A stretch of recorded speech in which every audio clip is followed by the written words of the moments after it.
Hi everyone. Hello, we're back. We're back after having a week off. We didn't have 2 weeks off, did we? It was only a week, wasn't it? Yeah, I thought so. Yeah, it Yeah. was only 1 week, but I'm sure it It feels like feels two like to two. everybody. Yeah, so much has happened in a Yeah. week. Yeah, well, welcome back. So we're here again to answer your questions and support you with holistic viewpoints to help your dogs and your cats and maybe any other animals. So one of our sisters, Emily, who is a lovely homeopathic vet and has a practice over in Ireland, she's with us today as well, and myself and Dr Lise. So we just want to say though that Tina, we love you and we miss you. Can we have some love for Tina, please? If you're watching Yeah. live, purple hearts, if you can make them happen. I don't know if you can. And just for those that are watching this, even years down the line, Tina is a vet who has an online consultancy as well. So she's purple.vet. If you need support, then in a holistic way, then you can find Tina at purple.vet and you can book consultations and she can help you. So there we are. She may not be visible right now, but she's a holistic vet Yeah, sister forever. Yeah. definitely. So We Emily, have how are another you? we have another purple person today. Oh, So yeah, we do. you're Yes, Emily wore yes. yeah. purple in honor of I wear Tina, I purple. think. So how are you, Emily?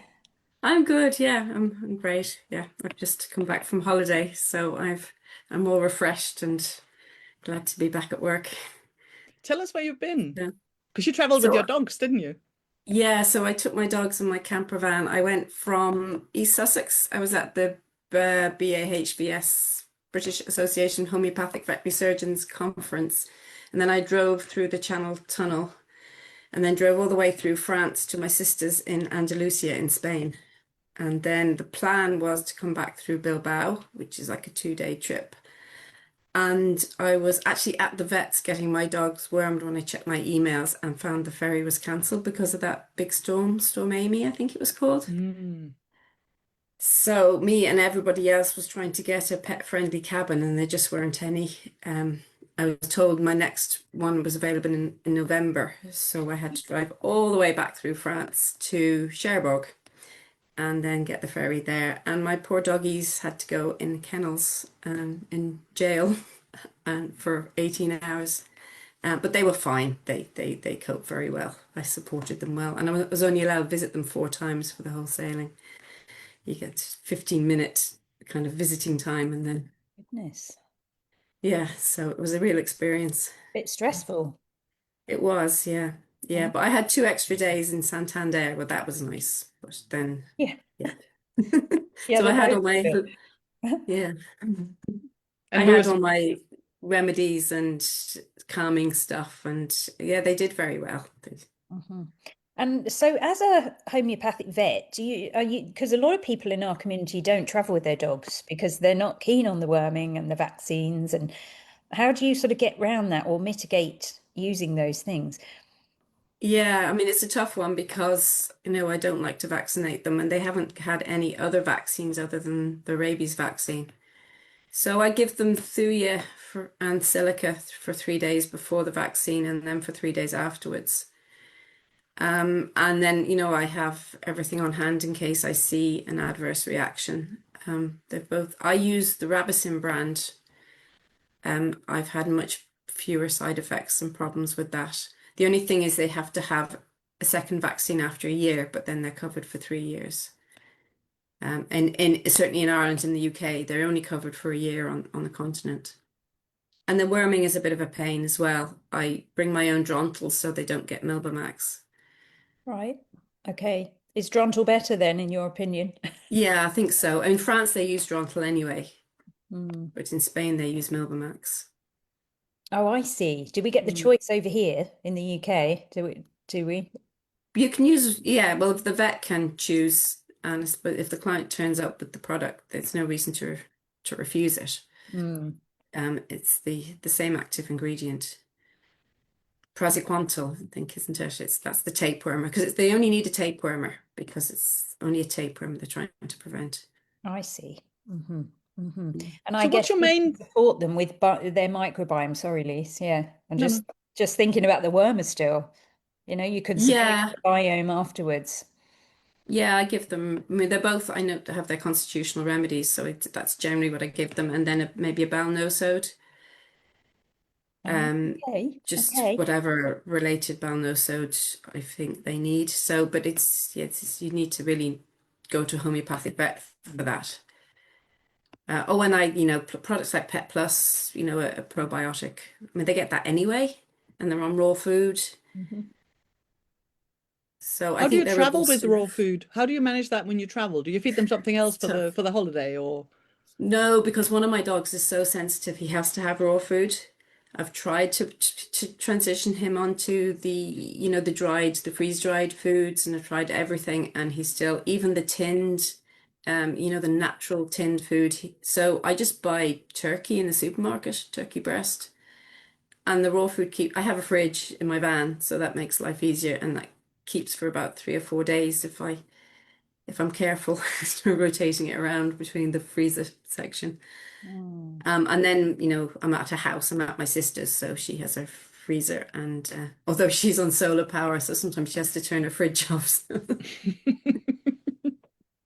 Yeah. Mm. Her local butcher does raw food for dogs, just his own make, and it's really good quality. That's So I think, interesting, isn't it? Yeah. Mm. So I think it's quite easy to get. I've never had problem buying. I mean, you buy meat anywhere. So Yeah. and if a few Yeah. weeks of not having a perfectly balanced diet, they're going to be fine. Of course.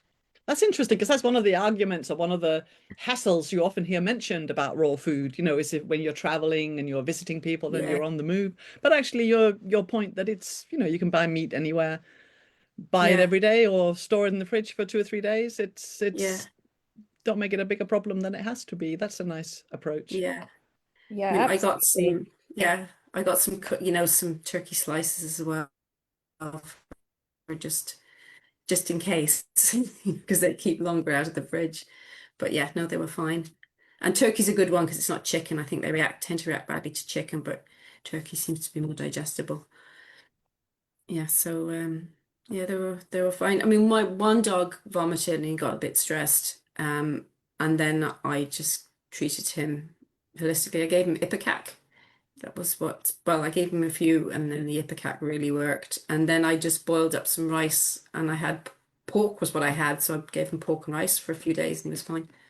Oh, I'm against the ricey thing. I I was know, talking it's about this real. recently. Yeah. Yeah. Yeah. But I I think think some dogs do well on rice and others don't. I don't know, I think probably if you're just giving him the pork, that would have had just as Yeah. big an effect because rice really Mm. does just turn to sugars in the gut system. So it's Right. kind of Yeah. just feeding the bad bacteria that you don't want Yeah. that probably caused the Yeah. diarrhea or contributed to it at least. Yeah. So it's yeah, I mean if it's like brown rice, slightly better. At least it's got some B vitamins and a bit of magnesium in there as well. But Yeah. yeah, I think it's kind of just like a thing we do, but doesn't necessarily mean Yeah. I certainly wouldn't do it permanently. It would Mm. be no, of just course. Oh, no, no, I know. Yeah, but no, even when they're temporary. I poorly, just it's yeah, yeah. it's like for me, it's like the time they don't need to be having their um biome fed with sugars is Mm. when they're ill. It's Yeah. like that's Yeah. what we tend to say. But I know Mm. I get that sometimes it gets called like a bland diet. I was talking to a client about that. I think probably only yesterday actually. And I said, when you think about it, where did this all come from? Like bland just means not spicy. It's not like we're saying, oh, we're going to give them something that's easy to digest. We actually use Mm. the word bland, and no dog food's spicy anyway. So it's like it's all bland, actually. Yeah, crazy where we Yeah. get these terms from. Yeah. So Yeah. what are your main tips for traveling with dogs? Because you clearly do it on a professional level, I was going to say. Is there anything that you've learned Um, or any sort of things that any hacks or One thing I found has been great. Well, because going to southern Spain where it's hot, that's stressful for them because they're not used to the heat. So those cool coats, cool jackets. I joke with Topper. He's in his cool coat because he does look cool in it as well. So they're good, and the cooling mats as well. Um, and just, products like the Pet Remedy, spray all over the place, and give them homeopathic remedies, and also calming, L-tryptophan, all those products with L-tryptophan. Valerian, I had my little bag of valerian and sprinkled that everywhere just to keep the stress down. Mm. But I love it. I love their company. See, I'm on my own, so I love the canine company. And, we'd stop somewhere and go for a lovely walk. I stopped at Montserrat and we went to the monastery. You can't go in anywhere but with the dog, but we had a lovely hike. Yeah. And then, chilling out at I used to wild camp, but now I prefer to go to campsites because you feel a bit more secure there. But I do sometimes just park up. Yeah, and the airs in France are incredible. They're um really even on the motorways, they're really great places to stop. Do you notice a difference in how dogs are approached in different countries? Like how welcome they are in restaurants and cafes and hotels or wherever you go, shops? Yeah, yeah. Well, my own really experience is UK and France and Spain, and definitely in France and Spain, they're very much more welcomed, Mm, particularly in Spain. But they do require that you muzzle them on public transport. So I always have my muzzles, but you need a muzzle on the ferry anyway. I usually just kind of, if they flick it off, I don't bother putting it back on. They just need to know see that your dogs are under control. mm. But that's one of the rules with traveling on the ferry, that your dog, in the public areas, that your dog has to be muzzled. Any dog. Yes. I didn't know that. Mm. Yeah. And then if you can get a pet-friendly cabin, that's the best way to travel. Because you're just in a little cabin with your dogs for however long. I mean, from Ireland, it's longer. It's a good 24 hours to Spain, and 18 hours to France. But and they have exercise areas, so you can take them out and meet other dogs. But generally, the dogs are fairly stressed and they don't really want to interact, so it's better just to give them space. Mm. And they have these artificial grass areas where they can go to the toilet. It's pretty rank, but it's only for a short while. And the cabins are great. But if you don't have a cabin, it's not so good. The kennels where they're on the car deck, and I think that is stressful. There are a couple of really stressed Afghans in one section.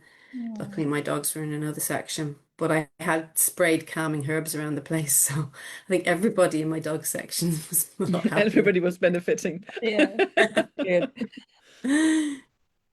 Yeah. But you feel welcome with the dogs when you go to Spain and Oh, very much so. Yeah. Yes, and in France. Yeah. And everybody, yeah. So I mean, in the camper van areas, a large proportion of people will have pets with them, mm. dogs. Yeah. I have seen a traveling cat, but that was in County Cork. I saw where we were stopped for lunch, and the family had their cat with them, which was Amazing. interesting. I know a Yeah, few cats that travel really well. yeah, It always Yeah, surprises me. yeah, yeah, yeah. Did he have like a little harness on or something? Or yeah, yeah. He did. My uncle used to travel with his cat, actually. Yeah, in the 70s. yeah, brilliant. Yeah, Yeah, yeah. There are people that do it. Is it the Instagram accounts, isn't there? People who yeah, travel the world with yeah. their cats. Yeah. And Chris Day, actually, he used to travel with all his menagerie. Did he? I think he went to northern France in his camper. Yeah, with And his what did dogs he and his take? dogs. Cats, dogs, I think he anything took else? both cats and dogs and Yeah. kids, everything. Okay. Kitchen Yeah. sink. Yeah. God, imagine if people said this, say how bonkers it is really, like we had to worm our kids before they came back in the UK or something. God. Microchip them. Yeah, yeah, Yeah. God, don't say it. Oh dear. Okay, do we want to answer some questions now or There were a couple in the thread just from today. hmm Have you got them in front of you? I don't. I No. don't, but I Oh, could bring them. I haven't even got my phone near me to look at them. One was the homeopathic remedy for teething puppies. I remember that one. or any support, I I've guess. got it now. It's Amana asks, is there any homeopathic remedy that can help Labrador puppy during shark teeth stage to ease the pain? Chew toys and long-lasting treats are provided, but if anything else can help, thank you. That's an interesting question. Initially, I thought it was for the people. You know, is there anything I can take when when my puppy is at that phase? Because it is a phase where you look like you're, you Oh know, God, I yeah, mean, yeah. yeah. There is. It's almost like a badge of honor. You need to be all bloody and full of bite marks if you've got a pup at that age. It never actually occurred to me to treat the puppy. I mean, I think the thought is that there will be teething pains, the way there can be teething pains in a baby. Hmm. Have you treated that, Emily, or considered treating that? Yeah, yeah, I've treated it the same as you would a baby. Chamomilla and I'm Magcarb. just not sure. Do you see puppies? Because chamomilla in babies is typically for that whiny, restless, irritable baby because they're teething. But of course, I may just completely miss that in a puppy. But I'm not sure I've seen what I would call the chamomilla picture in a teething puppy. Yeah, I have used it successfully, so it must have been, but not recently. But you treat what you see, so take the case. Sure, I sure. think remedies like phosphorus will probably be pretty good, Yeah, I think Yeah, and all the calcs tubercular that help remedies. with, you know, Yeah. maturing and growing and all of that. Mm. There's also an element of there's a part of me that thinks, well, it's a natural phase rather than a Yeah. pathology. Um, and if they're not bothered by it, I think my main point would be to let them bite. You know, sometimes Yeah. people think that the puppy is biting, so we have to reprimand it or stop it, or, you know, we can't let him bite because he will be someone who bites. And that's really my main message when you've got puppies in the shark phase, Mm. is that they're not biting. They're just using their itchy gums, and they need to be allowed to do that. So, you know, something else between your fingers and their teeth and just play with them and let them bite, but not to ever tell them off or think that they're Yeah. being bad because they're biting. Um, but I I suppose if it's think causing pain, I mean, because well, it is a that's stressful yeah. time.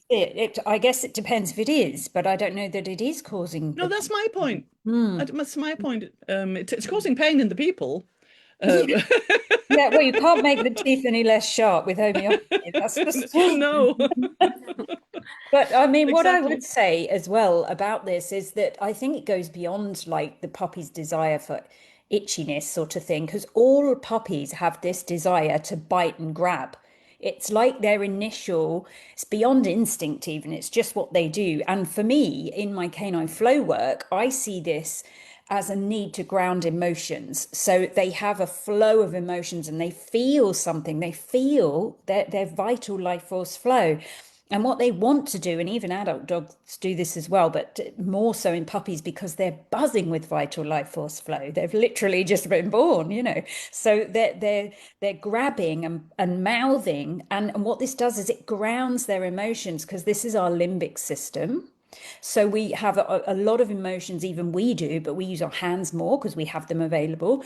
But puppies will ground their emotions. So having an emotional puppy that's got all this vital life force flow of emotions is not a bad thing. This just means Mm, they're healthy and alive and their emotions are moving and they're feeling all different feelings throughout their day. So yes, I think we need to be finding ways for them to be encouraged to do this mouthing, biting, but in a safe way for our hands and in a safe mm. way for maybe the things that we might have laying around the house. So we could have shoes laying around, or how many people say their puppy is a sock thief? And they go and grab the sock because that has your energy on it and your smell, which in a sense is your energy really. And the puppy will ground their emotions and feel so safe when they do that on something that smells of you. So it's no wonder they go for socks and shoes and all the things we don't want them to go for because they really smell of us. So I'd be saying yes, do that. But if it's like you really feel that there's too much going on, and the puppy has too much of what I call like a charge of emotion, if you massage their ears, this can relieve this. There's sometimes pressure in the TMJ, and it can be for any reason, even in younger dogs. So, yeah, really massaging the ears helps with puppies a lot. It really calms them down and it really grounds them. So yeah, I would do that as well, with a puppy, you know, and if you feel that it's all too much, really. Yeah, and I would agree that I don't think the aim of treatment should be to stop them biting because Mm, they're supposed to be biting at that stage. mm, And I haven't thought of I can't think of a situation where I thought of puppies in that phase being in pain. But obviously, if you feel that you have a puppy that's out of balance, maybe there's a discharge from the eyes, maybe there's a bit of loose stool, maybe there's, other things going on, then as Emily said, we'd look at the bigger picture and prescribe something that fits everything. But it certainly wouldn't be the aim of treatment to stop them biting. They're supposed to mm, bite. So I think it's all yeah. about just being aware that you're not, don't tell them off ever for biting. Just Mm, try to make sure that they bite things that are appropriate for them to bite, mm, and to keep your hands as safe as possible. mm. But Yeah, but keep but an it's not to stop them biting. Yeah, do you know what though? That's kind of like the canine flow, the whole canine flow thing, even as an adult dog. It's like, you know, if a dog is still trying to do this as an adult dog and it can lead to reactivity, for me, it's about finding out why they're getting that emotional charge and working on that outside of the behavior. And so many people on my canine flow, they're just like, oh, he's just not reactive anymore. And we've done nothing else except in a way, it's some of it, part of it is upping different types of enrichment. We all know enrichment works anyway, but we tend to think that it's mental and mind based, and the dog is using his mind in some way and getting tired. But actually, that's not what's happening. They are, because they're using this area of their body, they're becoming very content emotionally. And so they feel very safe. And so they don't display then the overexcited behaviors or the charge of behavior Mm. that we would see in an overexcited dog or a dog that's got that reactivity. So yeah, a lot of it is it's the same. You know, it's like I'm not saying let them bite, but we have to understand that this need to grab is it's more than instinct. It's because instinct's interesting. It's not necessarily an instinctive thing to grab and bite, I don't think. But it's something that they will do with they want to do something with their energy. They want to give it out, like we do with our creative flow and our vital life force flow. But I think it's a developmental stage that should be allowed so that they Yeah, can pass through it yeah, naturally, rather than, try and stop it or prevent it. 100%. Um, but it's a Mm. really interesting question. I never thought of it quite like that. It's always nice when you see something in a slightly different light. Yeah, yeah. Yeah, let me check that. So other questions. We had a question about urinary tract, didn't Or we? can I just do one other? Lynn says there's a dog that's just come into season and has diarrhea. Nothing else changed, so wondering if upset tummy is a result of season and homeopathy to support her. Um, and I think that is something that I certainly see quite commonly. And having just had the conversation before we went live that, we have to be careful. We must never mention particular remedies for particular situations because more information is needed and we can't do that. I am very tempted to say all the same that one of the um, types, for lack of a better word, one of the pictures that very often does that, whether it's a woman or a female dog or whoever it is, that when the hormones are changing, they get diarrhea, is pulsatilla. So I would almost suggest trying pulsatilla, a couple of doses of pulsatilla 30C just to see if it helps. There are other remedies that do this, and it's not at all uncommon to get diarrhea in season. Some dogs that get it just for the practical reason that they're licking themselves a lot and they're ingesting a lot of this bloody discharge, and that can upset their tummy a little bit. But it's also quite common in women to get diarrhea when you have a period, and those women are very often pulsatilla types. So it's certainly the first one I would try if we're going to try and do something really simple that it's not guaranteed to be the right remedy, but it could very well be the right remedy for someone who gets diarrhea with hormonal changes, I would say. What would you say, Emily, having just broken my own rule? Mm. Um, Yeah. Yeah, I would agree with that. Pulsatilla would be a good one to give. I mean, there are so many remedies that spring to mm, mind. You're right. You can't know without actually taking the case. yeah, Yeah. But that's a good one to kind of try. It's a good Yeah. keynote. It's certainly a Yeah. situation that would benefit from seeing a homeopathic vet and having, finding the right remedy. But you might as well try if pulsatilla is the right remedy first. And if it isn't, then go and do it properly and see a Yeah. homeopath. Yeah. Well, But it's not uncommon. you were listening, well, I presume, listened to the talks at the Mallorca conference last week that involved hormones, didn't you, and hormone changes. Was there anything that you can remember from those that might be related to why a season would affect a dog in such a way? Yes, I mean, I've just come back from the Raw Feeding Veterinary Society's conference in Spain. It wasn't the main hormone aspect was really about this new topic that I was going to say you heard it first at the Holistic Vet Sisters, but the whole, I mean, this complete turnaround in the way we keep dogs, in that we no longer spay and neuter. And it wasn't my topic for a change, but there were several of the speakers who were talking about this. And the mechanisms behind it, and what do we do now? And so that was really the hormonal aspect.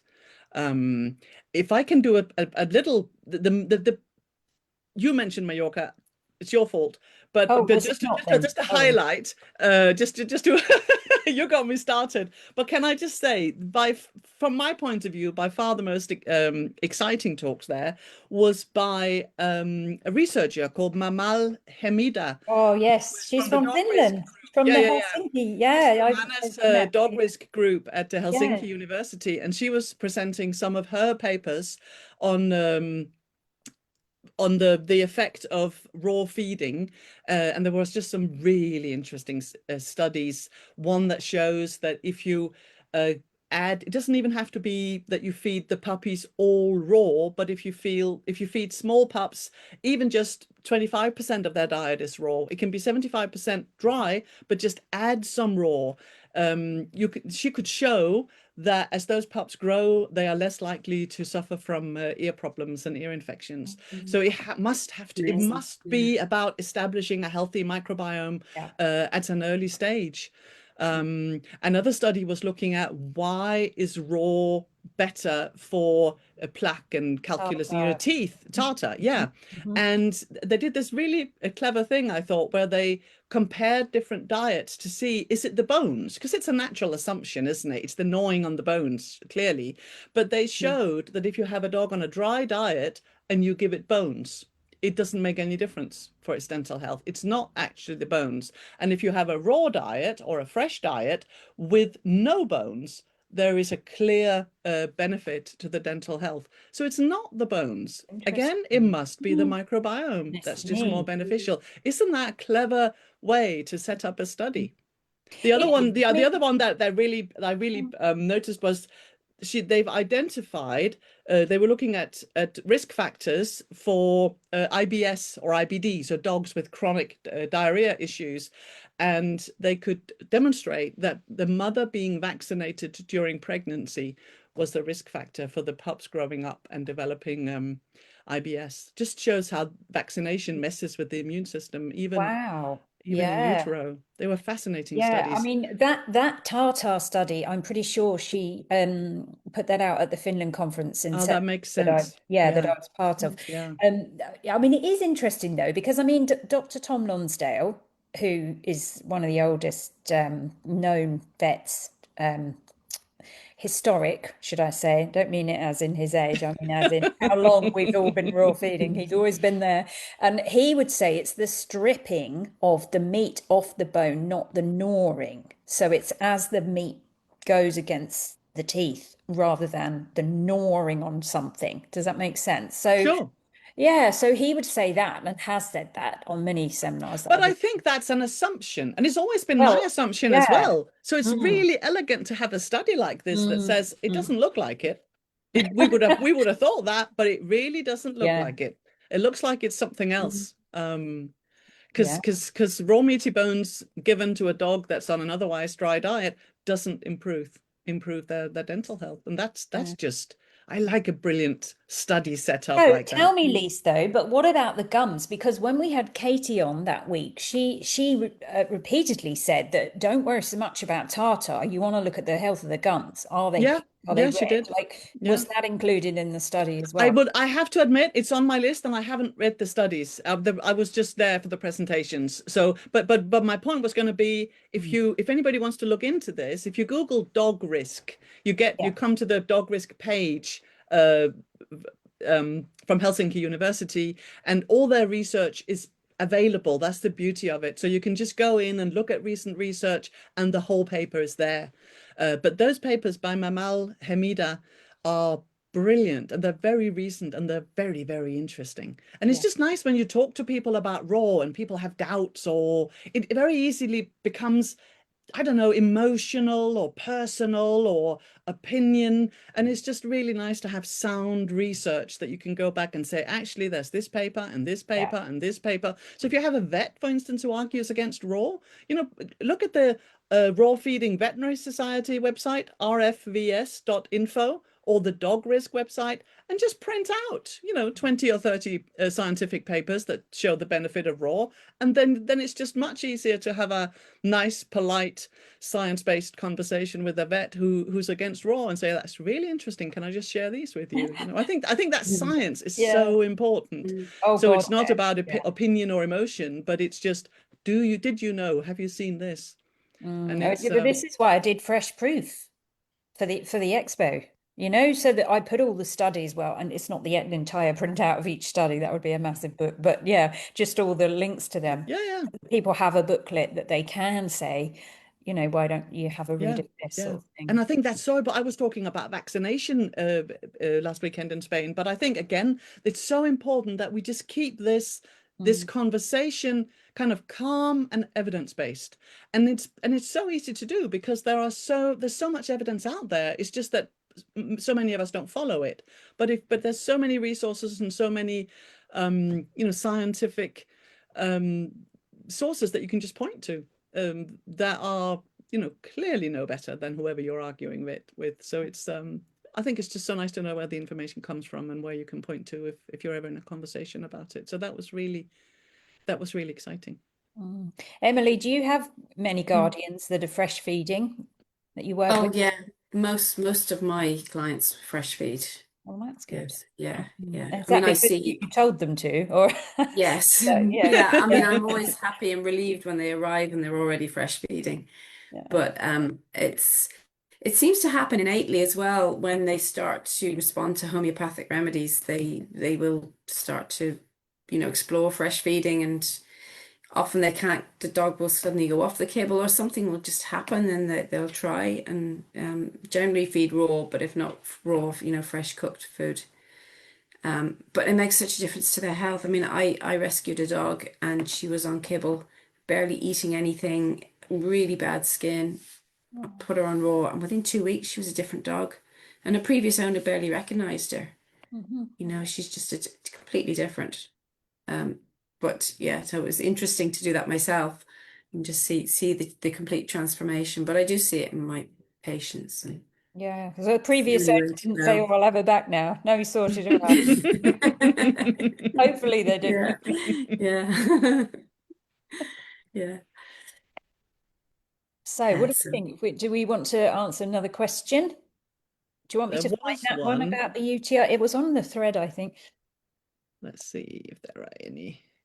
Or can I just say, if to anyone listening, that it was so nice I met so many of you people following us faithfully, and we're so grateful for that. And it was just really, really nice to put faces to the names, and I sometimes, to be honest, forget that anyone's listening. Yeah, But I know what you so I'm mean. so I'm a bit surprised when you come up and talk to me about Holistic Vet Sisters. I kind of go, what do you know about it?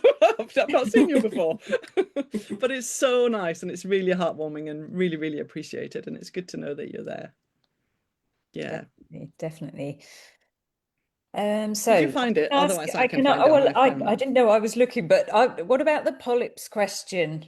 Yes, give us What that one. You had a question, Yeah, that's true. so, well, yeah, a lovely lady was asking this about her bull breed who's 10 years old, and he has been diagnosed with having nasal polyps, and she's put anal polyps as well. So I suggested maybe she spoke to a TCM vet, obviously told her about Tina, and maybe found out, because I thought maybe there will be some energy imbalances going on there, maybe meridian line stagnation or something like that. That was kind of so I'm pretty sure she follows the natural care principles anyway of fresh feeding and that sort of thing.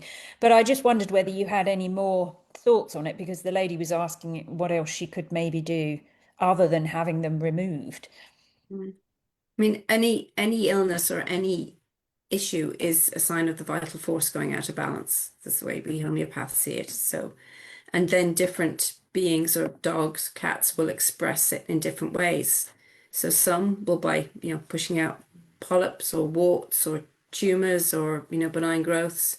Others will, show it in just, an infinite number of ways. But this is obviously the way this dog is expressing its imbalance. And in homeopathy, it's probably in the psychotic miasm, which doesn't mean crazy psychotic. It means growths and warts and Psychotic, yeah. yes, over overgrowing things. So yeah, so and often there are discharges as well.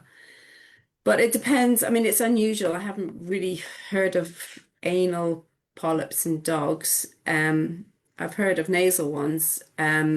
But you need to know what they are, like what's the tissue in them and whether they are likely to be benign or malignant. And but they can be treated just symptomatically by a homeopathic vet by taking the history and taking into account the dog's personality as well as the physical issues and modalities, whether he likes heat or cold or what makes him better and worse.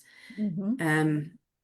I find when there's, things like warts and polyps, they often don't completely, they do disappear. A lot of the times they do just disappear, but if they don't, they just shrink and they don't become a problem anymore.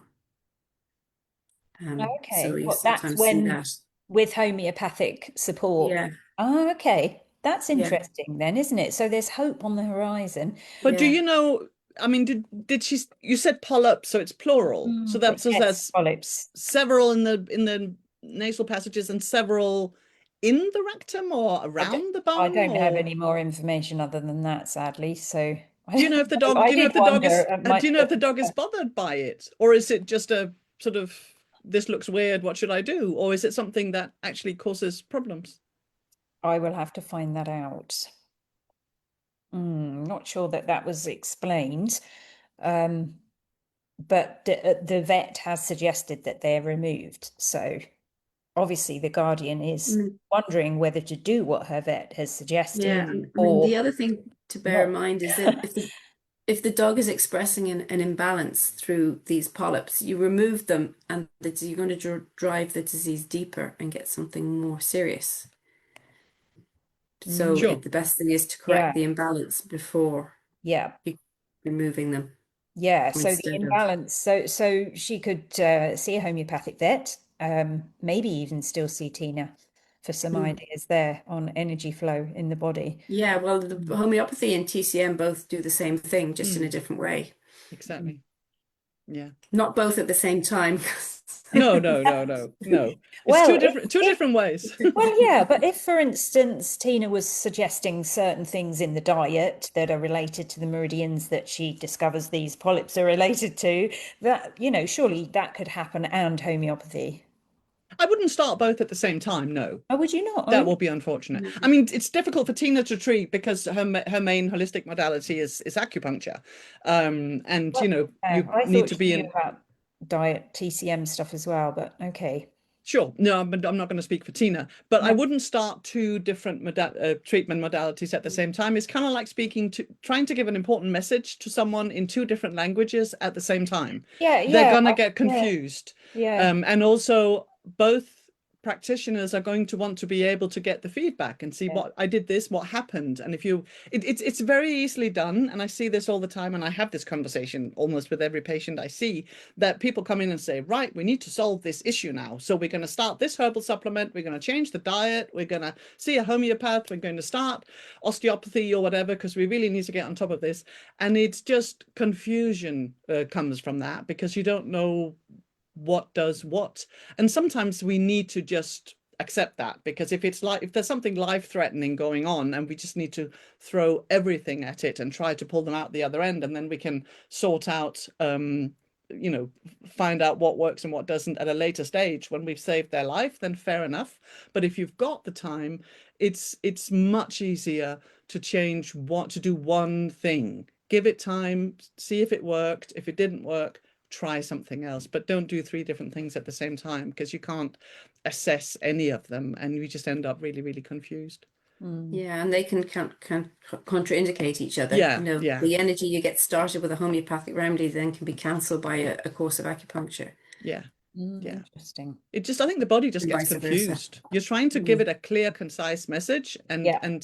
and we like that to be heard and responded to. So I think that's definitely best to start one thing and give it time to work. Yeah. But I would say I think if there is just being a vet for a minute, if because we haven't seen these polyps or tumors. I mean, anal polyps is not really a thing. So I'm not quite sure what it is that she's talking about, and I find it difficult. I can't think, maybe Emily can, but I can't think of a situation where I would necessarily, in conventional veterinary terms, think that the anal polyps and the nasal polyps were part of the same thing.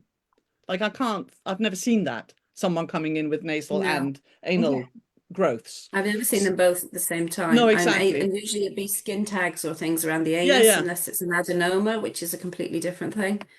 Yeah, which is or hormone some side of related. papilloma virus that's just showing everywhere, but that would be odd if it was inside the nose. And so Yeah. I don't know what, I can't quite understand what this is.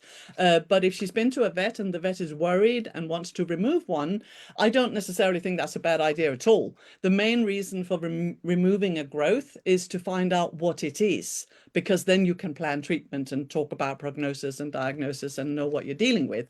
So if the vet says, I don't know what this is, it could be a malignant cancer or whatever, I'd like to remove one so that we can find out what it is, then I think that's a very sane and sensible approach. I wouldn't want to argue against that. But you know, seeing an acupuncturist or a homeopath was certainly behind my list as well, to deal with the reason it arose in the first place. And I think that goes for any tumor that is removed. If someone has a cancer, I wouldn't oppose surgery at all. But like Emily explained beautifully, an animal or a human, a patient, makes a tumor because they have an imbalance, and that's the best way they can deal with it. You know, I'll put it all in there. And if we just remove that, we set them back. Yeah. We haven't dealt with the reason they did it in the first place. Yeah. So you can remove it, but you certainly also need to address their health at a deeper level and address the fact that they needed to make that tumor to begin with. Yeah. Otherwise, you'll just remove it, and they may be even more ill than they were before. Yeah. Okie doke. Well, I think we've definitely helped that lady. Otherwise, you can give us some more details and come back. So do you want me to pick up this I found the other question. Should we do that one? Yeah. This is well, tell me if you did this already, because I wasn't here last time. But this is Anna, who says, good evening. Would it be possible to cover bladder incontinence? My daughter has a rescue bitch under 2 years, neutered by the rescue. Very active dog. My daughter runs with her and does canicross. She is fed Wainwright's wet food. She has all of a sudden in June 2025 started wetting herself, not all the time, though through the day and night, even if the door is open. She's been to the vets, all is fine, urine test done, all clear. They said maybe she's a heavy sleeper. My daughter bought some strips to test her urine and it's still clear. Her partner sometimes gives her a bit of human food. Could that affect the bladder? Last Christmas, she stole some butter, upset tummy as to be expected, but she also wet herself then. Any advice would be much appreciated. She has gone and bought Waterfall D Manos. Thank you for reading this garbled message, Anna. Wow. It's nice. It's nice to get. It's a long there as well. Yeah, isn't it? but it's nice. It's a long message, but it's really nice to get some context and some details actually, so we know what we're dealing with. And I have to say, I think we're dealing with spay and neuter syndrome here. Yeah. So I missed that. Was the dog just recently spayed then? It was neutered by the rescue. It was a rescue dog that was neutered by the rescue. And we know that neutered female dogs, about 1 in 5, develop incontinence. It can be quite soon after neutering. It can also be years later, but the hormonal changes quite frequently cause urinary incontinence. So I think it's vaguely odd if your vet said maybe she's a heavy sleeper. If a neutered female dog comes in with incontinence, that's normally quite clear cut. And I'm sad to say I don't think the supplement is going to help. That's typically helpful if you have a bacterial cystitis and tends to get recurring bacterial cystitis, then supplements like that can be of benefit. But this is more of a, I'm sure, if they've tested the urine and not found any crystals or any bacteria or any blood or anything in there, that this, to me, looks like a clear-cut spay and neuter syndrome. So I mean, you can treat this conventionally. Or you can go see a homeopath or an acupuncturist, or you can do both. But I don't think supplements in any shape or form are going to help, I'm afraid. But there is certainly treatment out there. Remedies? Yeah, what about Cantharis, is there, or something like that? No. No, I mean, not that one. Cantharis is a common remedy for acute cystitis, but this isn't cystitis. This is urinary incontinence because of hormonal changes. Is certainly my best bet. So So that see a homeopath, is that what you're yeah, saying? Yeah, which but I mean, I wouldn't just let it go on. It's not a nice situation. It's going to bother her. You can get a cystitis as a consequence of all this incontinence, and she's clearly not aware that she's doing it. It needs treating, and in the very first instance, your vet can treat it. But you can also treat it holistically. But I would get going quite quickly with to get it under control, by any means, really. I Yeah, mean, there's something. Go on, Emily, go on. it's to do with the influence of the hormones on the bladder, neck, and sphincter. The dog's sphincter is kind of a long structure rather than a tight muscle.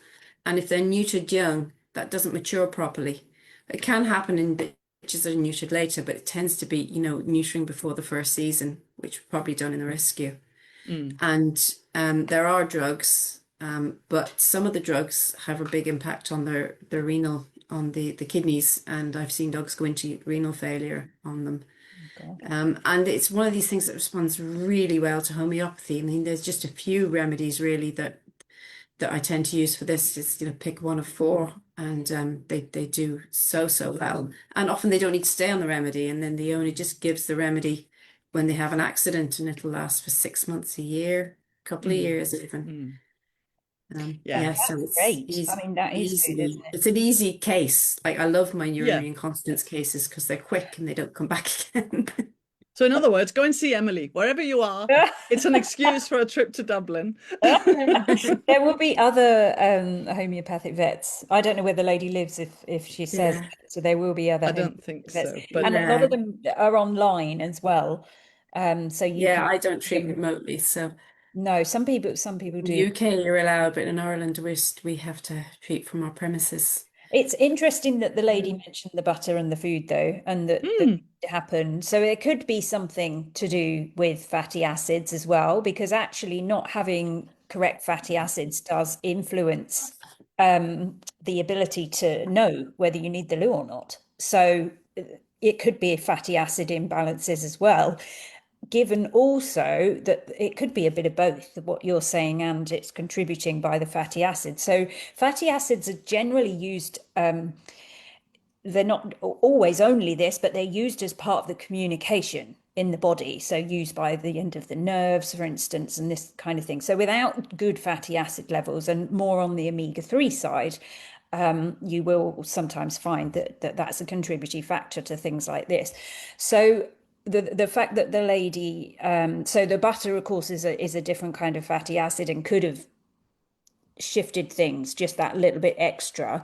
But the lady mentions human food. Now, all dog food started as human food. Okay, so we want to eat most of the bits of the meat usually, and the bits we don't, the carcass and the bone, the bits we can't eat and offal often go into the fresh feeding industry. So it can be then lightly cooked and end up as lightly cooked food. This is a very potted version, by the way, or it can be goes into the raw feeding industry. Now, the bits that they want are the bits that we still sort of see. We might not want to eat them in the UK, but sometimes in some countries they will.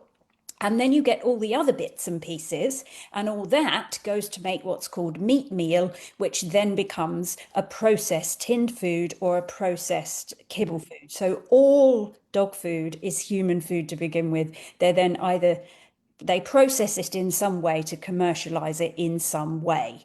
So if you are feeding your dog the shelf stable type of food that's either a dry kibble diet or a tinned food, it is very, very, very likely that your dog does have a fatty acid imbalance, because the guidelines for these commercial diets to be able to call themselves complete, the adult guidelines don't include the omega-3, and this is a vital nutrient. So it's not necessarily, it's definitely not tested for, but it's not necessarily going to be in the food that you're feeding your dog. So given that all of us in the Holistic Vet Sisters are very into nutrition, I would consider thinking about switching to a Mm. fresh diet. Now, that doesn't mean if it raw's not right for you and not right for your rescue dog, then you can go to lightly cooked. And the APNC has lots of people that can help you make DIY recipes as well. So they will be easier and cheaper to make as well if you didn't want to buy the commercial ready-made lightly cooked.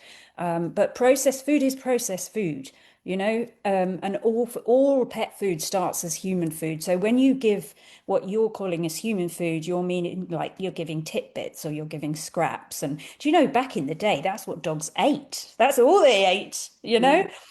That was their diet really, because it was kind of our leftovers. But now it's like our industry leftovers are going into commercial pet food.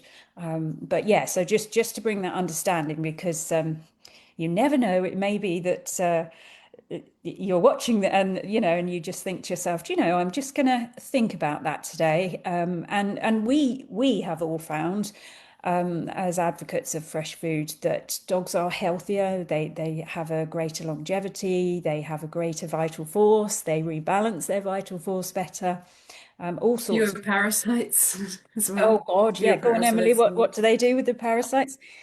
Yeah, they just have fewer parasites. I mean, that's the first thing I say to people when I talk to them about parasite prevention, raw feeding. They just don't see them. Don't seem to anyway. I don't know what you think, Lise, but I do. I yeah, think parasites is a hugely exaggerated problem. Full yeah. stop, really. Mm. It's particularly in the UK. There's this assumption that all dogs are going to get parasites and that we need to prevent parasites. And I mean, I live in a country where we don't worm dogs, for instance, ever. It's illegal. We only do it if we diagnose worms. Right. We'd never, ever, ever give preventative wormers. You can't, as a vet, you can't prescribe them. So, and I don't see what dogs with worms.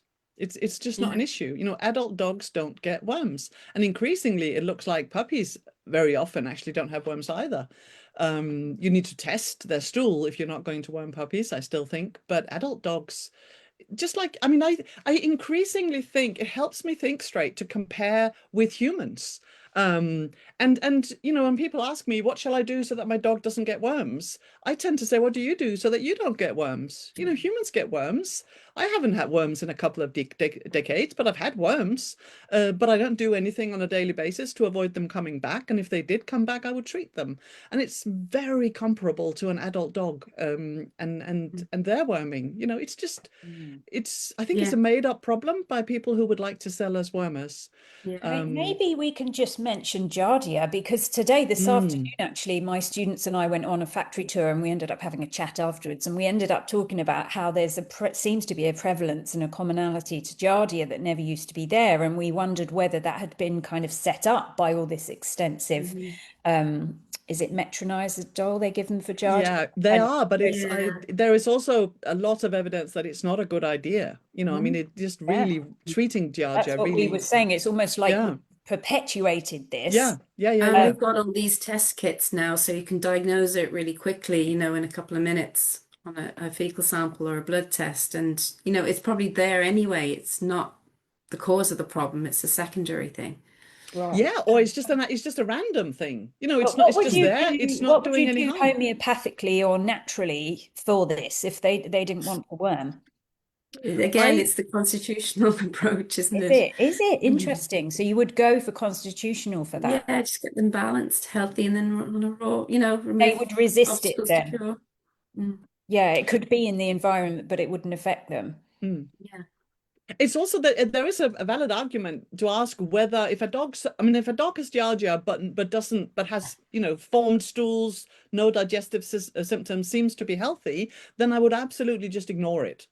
Yeah. Um, if a dog has chronic diarrhea or recurring diarrhea and there's a Giardia there, then the question becomes, has it got diarrhea because it's got Giardia, or has it got Giardia because it's got an unhealthy gut? And it's a chicken and egg situation.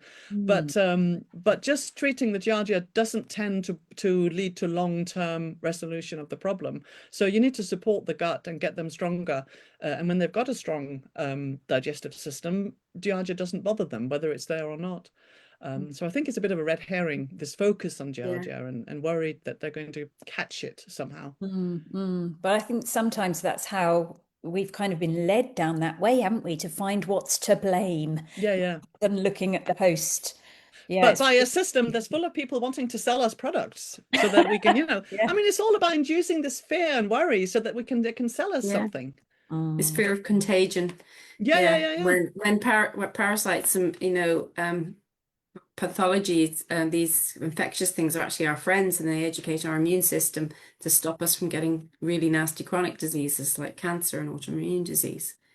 yes, yes. This is the thing. I think we don't always understand that, do we? That a lot of the things within our ecosystem are there actually of benefit. Yeah. Yeah. So Mm. the immune system can discern what really needs to be, Mm. created antibodies for. Mm.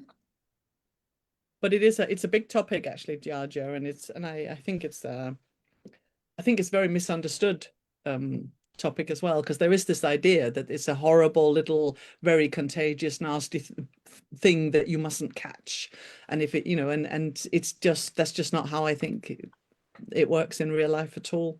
Mm. Yeah, I agree with you. I've seen so many recurrent cases of Giardia, and Mm, the drugs don't work. Yeah, You know, yeah, because it's not making the host, no. it's almost making the no, host more make them sicker. susceptible. Yeah. Exactly, Mm, exactly. mm, The diarrhea may get better and they get it for 2 weeks and then they've got it again and it's worse and it's harder to treat because you've weakened their whole natural immunity and their gut biome, and they're just worse off than they were to begin with.